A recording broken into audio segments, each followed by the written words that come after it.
Hi guys, and welcome to part 58 of Skyrim Mod Sanctuary. Now, before I continue with this video, I would just like to apologise for the atrocious shadows in this video. I recently reset my ini file, and I have not had time to tweak it to make the shadows look better, so it's the default ultra settings at the moment, which, as you can see, the shadows are a little flickery and blocky. I will fix that hopefully soon. Now, if you're wondering why I am stood in Riverwood staring at a thistle brush, there is in fact a reason. My latest character is turning out to be a bit of an alchemist, and it's the first time I've ever played an alchemist character in any of the Elder Scrolls games, believe it or not. And one of the things that really did surprise me was the harvesting. You sort of become completely obsessed with picking up absolutely every single plant or ingredient that you see. And the big problem is you only get one from each plant. And that is where the mod Harvest Overhaul comes in. It changes it so that when you harvest, you get a random number of said harvestables. So as you saw there, I got 3 thistles. Are you a hunter by chance? As you can see here, the Mora Tapinella. There's at least 3 of them. And I've taken 2. Actually, it looks rather good, doesn't it? 2 of them disappeared, and I got 2 in my inventory. And it's a fairly simple idea. And, of course, it makes it a lot easier to get the components. And so instead of running around looking from one side to the next, constantly looking for components, you can sort of do it for a little while and then run on and carry on gaming. It makes it a lot easier to play an alchemist and a lot less tedious. If you're using the convenient horses mod, one thing I can tell you is that it works very well with the harvest from horseback hotkey. You can set a key that will harvest things from horseback, and you basically run past things, and as they come close you will harvest them. There you go. And of course I'm harvesting far more. This means if you're like me and you don't use fast travel, you can use these times when you're travelling through the wilderness to quickly harvest things without really interfering with your journey. It really does help the flow quite a lot. As you can see, I've picked up a lot of components in a very short amount of time, and now I can take my finger off the button and continue on thinking about the game rather than harvesting. Now, some people are going to say this makes the game easier, and they would be right, I suppose.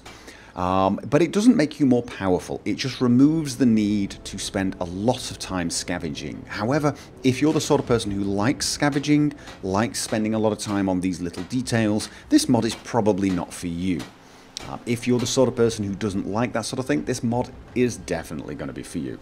Or if you're doing a Let's Play video and you enjoy scavenging, but you're pretty sure the people watching are not that keen on it, this also might be a mod for you.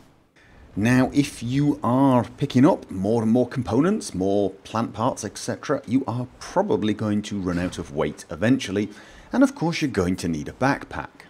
Now, I tend to like the armour I'm wearing now. One of the reasons is it has all these little pouches that make it look like I would make a pretty good scavenger, but I always like to take a backpack with me.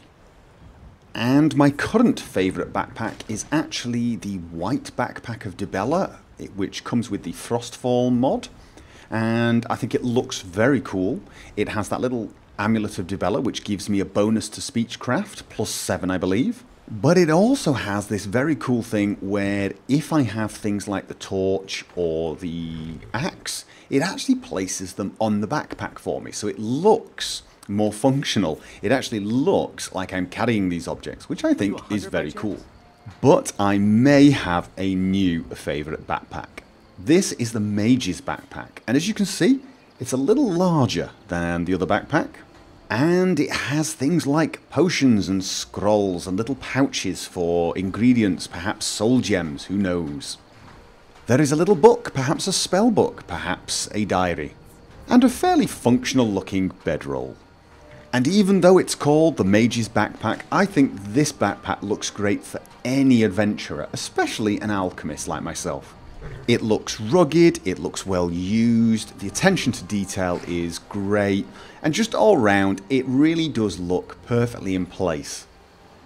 Now, This backpack will increase your carry capacity by 70, which is a little more than a lot of the backpacks I've been using, but that's fine because it's a little bigger.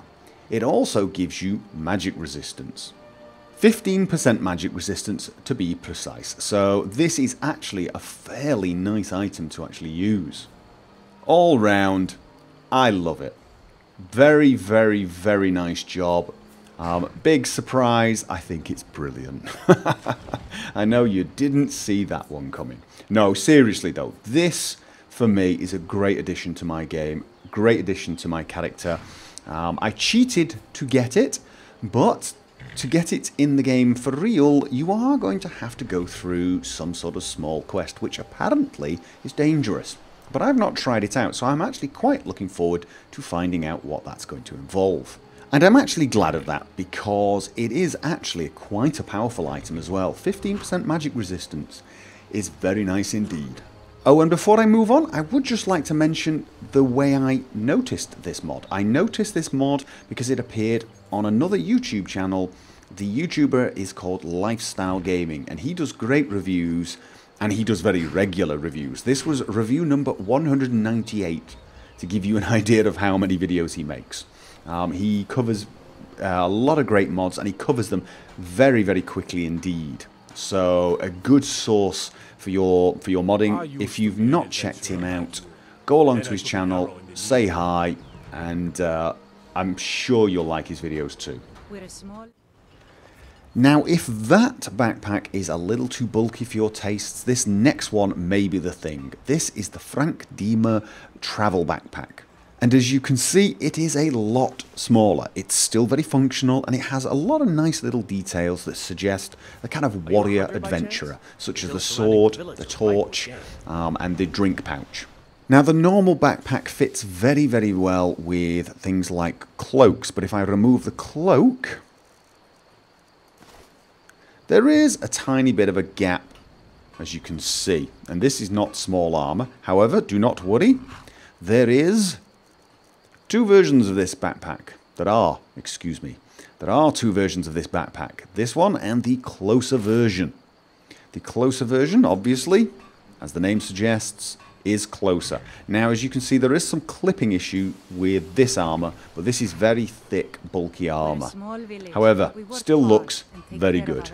As you can see, with ebony armor, it fits a lot better. So for most of the armor you get in the game, the closer version probably is going to look a little nicer. However, if you're using a cloak, definitely you want the standard version. So yeah, another great addition to your load order. Definitely worth checking out if you want a backpack, but don't want to look too heavily laden down. Oh, and of course, people are probably going to ask me what the armor is that I'm wearing here, and it is the light Sons of Skyrim armor. And I believe it comes from the Immersive Armors mod. I probably should have checked that out before mentioning it. However, I'm pretty sure that it is. Well, that's it for the mod reviews for this video, but what about the mod previews? If you want to check out this week's preview, Skylight, the second episode, I previewed a mod called Destroy the Thieves Guild, which lets you do pretty much that. Destroy the Thieves Guild. Go check that one out. Now, the installation is fairly simple. The Harvest Overhaul, which I would just like to point out, at the time of making this video, has not been updated for Dragonborn. So any plants found in that DLC, are not covered by this mod. I'm sure it will get updated eventually. The mod author has not got Dragonborn at the time of this video. Fairly sure he'll get it and probably update shortly afterwards. So keep looking back at this mod for updates. However, the installation's fairly simple. Download with Manager, and once you've downloaded it, activate. Now you do get a nice little menu. Now, obviously you need the Harvest Overhaul. You're going to need that. You're going to need the Dawn Guard compatibility. I am using Skyrim, so I'm going to need that. If you want to increase the amount of pieces you harvest from creatures, you can select that. This is something I would also recommend. It's fairly reasonable that you can, say, take 2 ears from a falmer rather than just one, or 2 legs of a goat rather than just one. It seems a little wasteful, actually, doesn't it? So pick the one you've got. If you only have vanilla, select that one. I've got Dawnguard and Hearthfire, so I'm going to select that. If you're using Imp's More Complex Need, you'll need that as a compatibility patch. And then just hit finish and let it do its thing. The Mage backpack is actually a lot simpler, fairly standard. Go along to the file section, download with Manager and activate. The same is true for the FrankDema travel backpack. Download with Manager and activate. Very simple. Load order doesn't really seem to be hugely important. I just let Boss do its thing there. Anyway guys, that's it for this video. We're going to end as always with some screenshots that you guys have posted. If you want to post screenshots, I will leave a link down below. You're more than welcome to post them. I try to get as many as I can on each video. They're really great, way better than I could do, so I do appreciate you guys posting those. I hope you found the video helpful and enjoyable. If you did, remember, please click the like button. I always appreciate that. And I look forward to seeing you guys for whichever video you decide to join me for. And until then, as always, have fun.